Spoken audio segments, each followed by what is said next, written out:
Hola y Dios bendiga. Hoy vamos a hablar de un tema que es un poco difícil para esta comunidad, sobre todo para los que siguen este tipo de canales como el mío, que hablamos específicamente sobre todo que creemos que Dios, por ejemplo, que Dios no mata, que estamos conscientes de que Dios va a salvar a todos en algún momento determinado, a todos los que creemos en esto. ¿Por qué? Porque si bien hemos llegado a estas conclusiones, que gracias a Dios, y entendemos que por su dirección, tenemos que entender que primeramente la Biblia tiene muchos argumentos en contra de esta creencia, la Biblia. Y aparte de eso tenemos que entender que son la mayoría, diría, de los hombres y mujeres cristianos de la historia no han creído esto, sino que han creído lo contrario. La mayoría de los hombres y mujeres que han seguido a Cristo han creído que Dios efectivamente mata personas y han creído también que Dios no va a salvar a todos, sino que unos van para salvación y otros para perdición. Aunque hay que hacer un matiz aquí, porque si nos ponemos a examinar la doctrina de la Iglesia Católica, que es la iglesia cristiana, digamos, que más tiempo tuvo, que más influencia tuvo en el mundo y tiene hasta cierto punto, en esa doctrina sí existe un camino hacia la salvación de la gente que se pierde. Ellos sí presuponen un camino hacia la salvación aún de los que se pierden en la venida del Señor, digamos.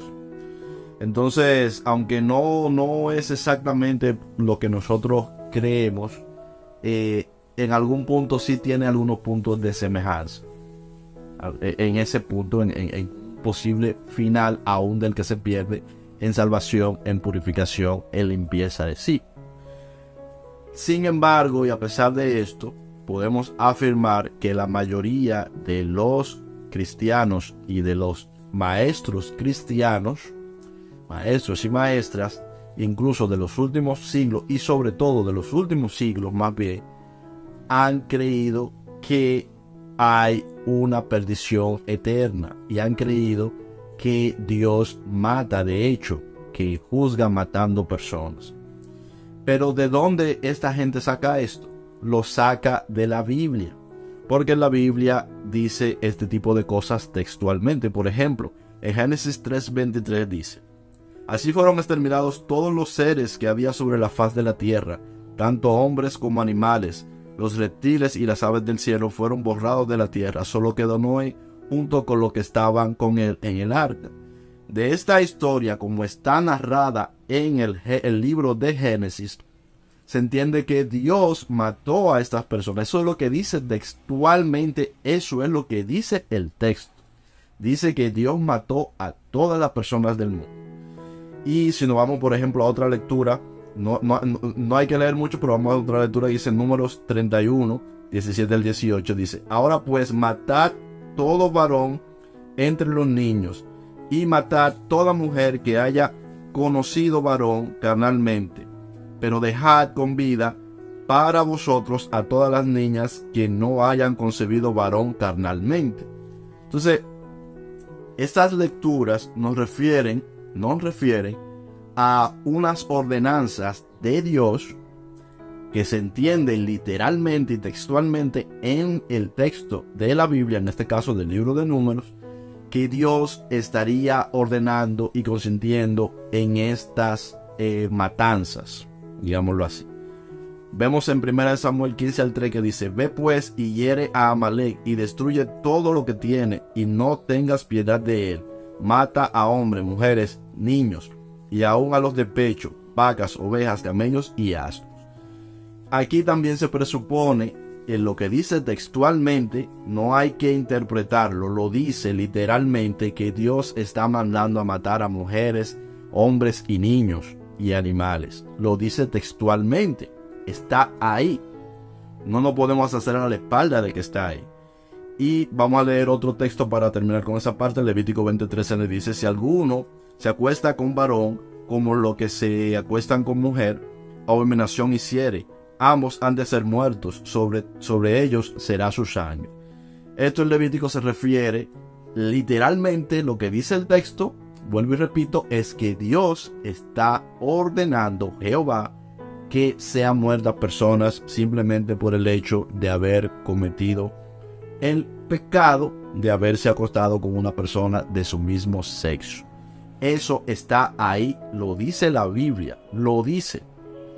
Y no está sujeto a interpretación. Sí está sujeto a interpretación, pero es difícil interpretarlo de otra manera. Es muy difícil interpretarlo de otra manera, porque es muy claro y muy específico en lo que dice. Bien, de lo mismo podríamos hablar de la condenación. Dice en Mateo 25:46. E irán estos al castigo eterno, y los justos a la vida eterna. Es decir, aquí está hablando de que hay un castigo eterno. En nuestra traducción por lo menos dice castigo eterno. Y los justos a vida eterna. Es decir, que ahí dice literalmente que uno van a un castigo que es eterno, que es para siempre. Vemos en Apocalipsis 21:8 que nos dice: pero los cobardes e incrédulos, abominables y homicidas, y los fornicarios, hechiceros, los idólatras y todos los mentirosos tendrán su parte en el lago que arde con fuego y azufre, que es la muerte segunda. Y así hay muchos textos que nos hablan de esto. Muchos textos que nos hablan de esto, sobre el pecado, sobre el castigo, y sobre Dios ordenando la muerte de personas. Entonces, ¿qué sucede? Hay muchos, la mayoría de los hermanos creyentes creen esto. Creen que Dios sí ordena la muerte de personas y que no hace mal cuando lo hace incluso. Y sí creen efectivamente que hay un castigo, que hay un fin para aquellos que pecan y que para ellos, los que no se arrepienten, no hay otra oportunidad de salvación. Esto es lo que creen la mayoría. Ahora la pregunta es todas estas personas que creen esto, ¿Dios no tiene una relación con ellos? ¿Acaso Dios no obra en sus vidas? ¿Acaso Dios por medio de su espíritu no va y les toca, no va y les está con ellos como Jesús nos prometió que estaría con nosotros hasta el fin del mundo por medio de su espíritu? Sí. Muchas de estas personas, yo diría que la mayoría de hecho, tienen una relación muy personal con Dios. Y si nos fijamos, cada uno de ellos, de estas personas, incluyéndonos nosotros también, que creemos diferente en este punto, pero cada uno y cada congregación y cada grupo dentro de congregación y cada religión, digámoslo así, o denominación, tiene muchos puntos diferentes sobre la creencia que tienen en Dios. Pero, ¿qué es lo que quiero llamar la atención? Que esos puntos diferentes, unos guardan los días, otros no. Unos comen ciertas cosas, otros no. Unos pueden, por ejemplo, donar sangre, otros no. Unos se reúnen un día y otros otro día. Unos se casan, otros no se casan. Es decir, hay muchas diferencias doctrinales. Pero ¿qué sucede? ¿Qué es lo que observo yo y de lo que yo voy a dar también testimonio? No solo analizar, sino a dar testimonio aquí. De que Dios pasa por alto esas cosas. De que Dios tiene la capacidad y la intención y la benignidad para pasar por alto muchos de nuestros errores. Porque todo esto que yo te estoy diciendo, de todas esas diferencias y muchas más que hay, que tal vez tú conozcas más profundo incluso que yo, son evidencia de que tenemos muchos errores doctrinales. El mismo cambio y evolución que vamos teniendo en la doctrina, por ejemplo, dentro del protestantismo, desde que surgió allá hace varios siglos, nos muestra que tenemos errores doctrinales. La misma evolución de la iglesia, en este caso la iglesia católica, que estaba antes que la protestante, la misma evolución en el tiempo de esta iglesia muestra que tuvo y tiene errores doctrinales. Pero si vemos incluso la evolución y somos lo suficientemente maduros y críticos, más bien que maduros críticos, puede ser maduro, pero no darte cuenta de esto, y perdón por usar esa palabra porque no es la correcta.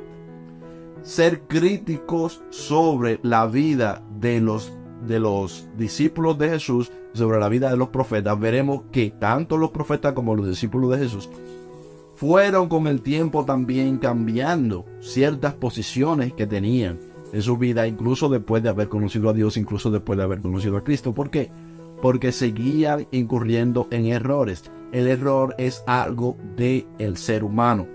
El error es algo propio de la doctrina. El error es algo propio y inseparable de todo grupo humano, filosofía, doctrina, política. Los errores siempre están allí. Entonces, si Dios, y esto vamos a hablar un poquito de sentido ya, si Dios obviara el tratar con el hombre, porque el hombre tiene errores de comprensión sobre la naturaleza de Dios, sobre sus verdaderos propósitos, entonces, ¿con quién trataría Dios? ¿A qué ser humano iría Dios? A ninguno, porque todos tenemos errores. Todos tenemos equivocaciones en nuestra doctrina. No quiere decir que yo esté diciendo, por ejemplo, que quiera decir con esto, por ejemplo, que lo que yo pienso de la doctrina, yo pienso que es equivocado. No. Lo que yo creo, pienso que es correcto. Pero, si me retraigo y me voy un poquito atrás para verme de lejos y ver la historia de mi vida, la historia de la vida de mis amigos y compañeros, la historia de la iglesia, entonces voy a ser lo suficientemente crítico para darme cuenta de que tienen que haber errores en lo que yo creo que yo no sé cuáles son. O sea, no es que tengo errores o tenemos errores y sabemos cuáles son esos errores y aún persistimos en ellos. No. Es que por simple observación de nuestras vidas, de nuestro paso por la iglesia, de la iglesia misma, nos damos cuenta que obligatoriamente es imposible que no tengamos errores doctrinales, solo que no sabemos cuáles son. Eso es lo que pasa, es simplemente eso, no sabemos cuáles son. Entonces no nos podemos alzar por encima de otros porque entendamos que ellos tienen errores doctrinales para pensar, y me digo alzar en el sentido de pensar que ellos entonces puede que no tengan la presencia de Dios o que el Espíritu de Dios no esté obrando con ellos. No funciona así. El Espíritu de Dios obra sobre hombres y mujeres llenos de errores. Todos ellos, todos los hombres y mujeres en toda la historia, incluyendo los profetas, incluyendo los discípulos mismos de Jesús, incluyendo los patriarcas, todos hemos tenido errores doctrinales, todos hemos estado equivocados en muchas cosas sobre cuál es la verdad de Dios. Tal vez tenemos claro una verdad firme que es la verdad en Jesucristo. Cristo es la verdad, pero nosotros realmente no lo conocemos del todo. Nosotros le conocemos en parte, por lo tanto, tenemos atisbos de la verdad.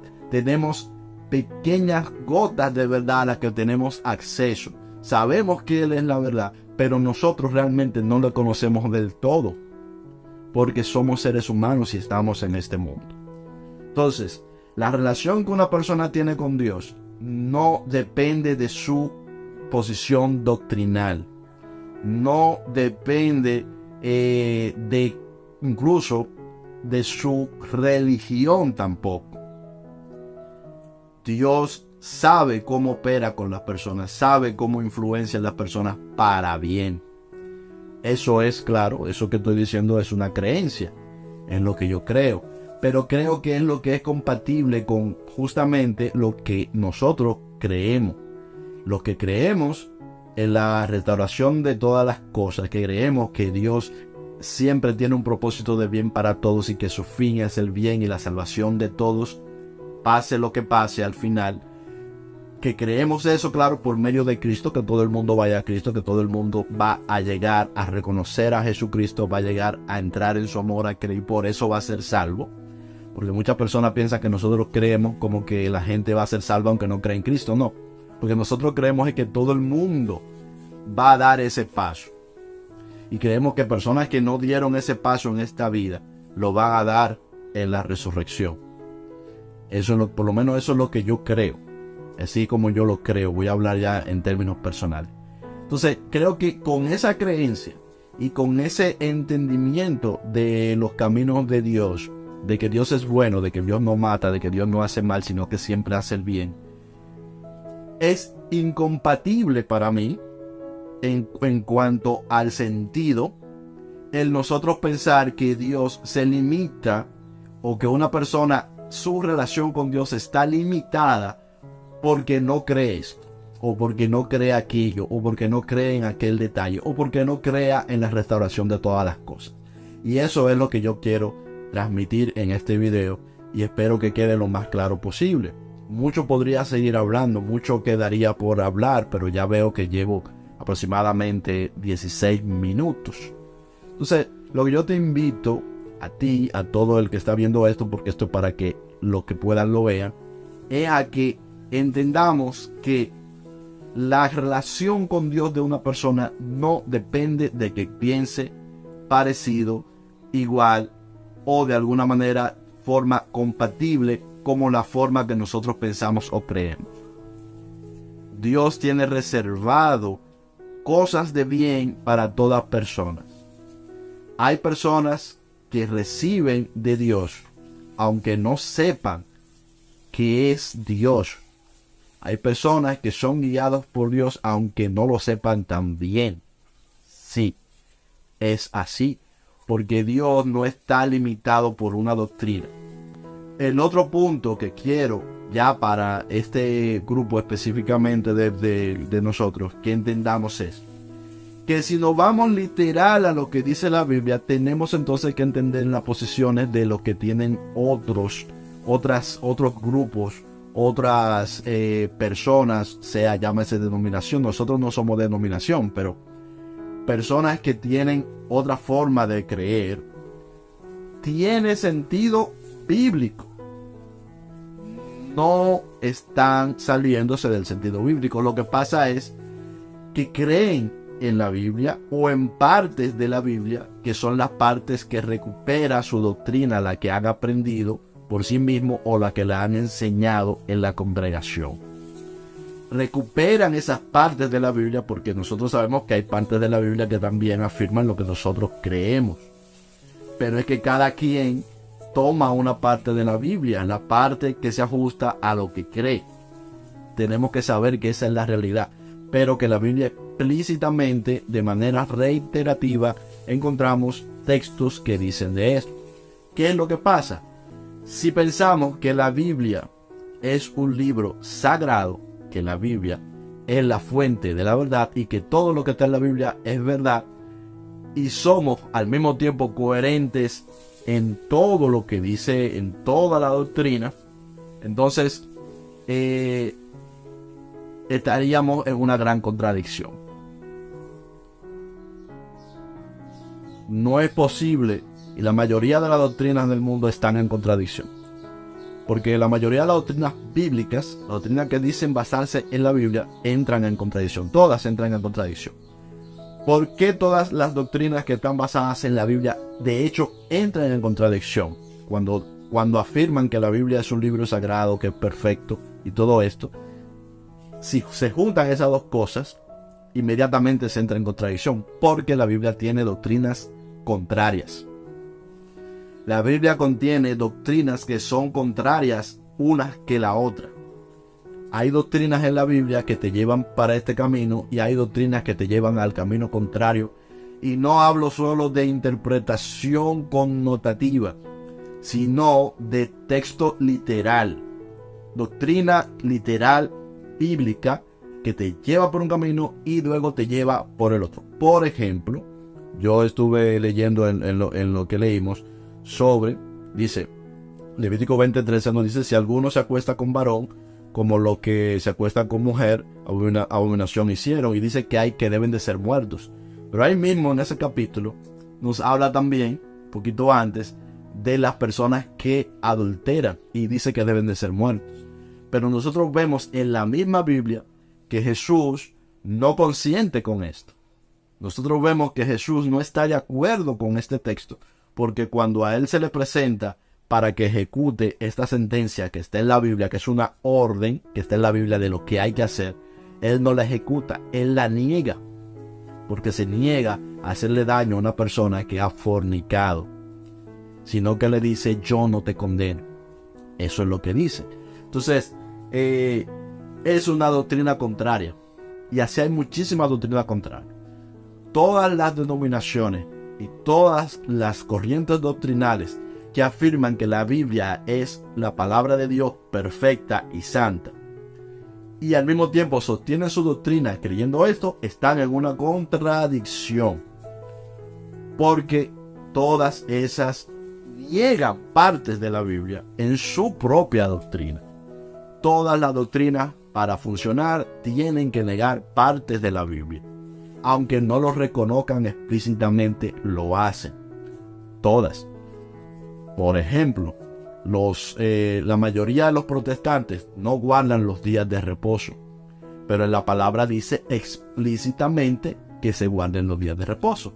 Claro, explícitamente, o más bien más connotativamente, Jesús nos muestra que no es necesario, y explícitamente los apóstoles nos muestran que no es necesario. Pero lo cierto es que también explícitamente y literalmente dice que hay que guardarlos, los días de reposo.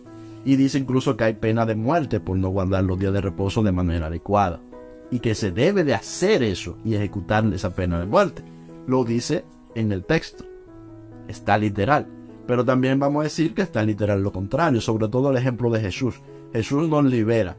Nosotros, los que creemos en la restauración de todas las cosas, estamos muy centrados en la liberación que hace Cristo, de alguna manera, que hace Jesús, de esas leyes y que consideramos injustas a los ojos del entendimiento desde el punto de vista de Jesús. Las consideramos injustas y necesarias y creemos que no vienen de Dios. Y por lo tanto, vuelvo y repito lo mismo.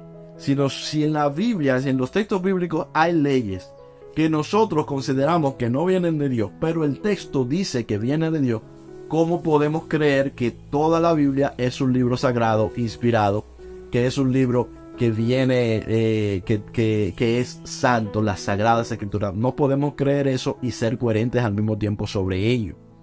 Pero esto no solo nos pasa a nosotros, pasa a toda la doctrina, solo que no todas lo admiten, no todas lo quieren ver. Dios les bendiga mucho, nos vemos en un siguiente video. Worries come and they will go. Every day has its own flow. Trust in love and you will see. Life's a song in harmony.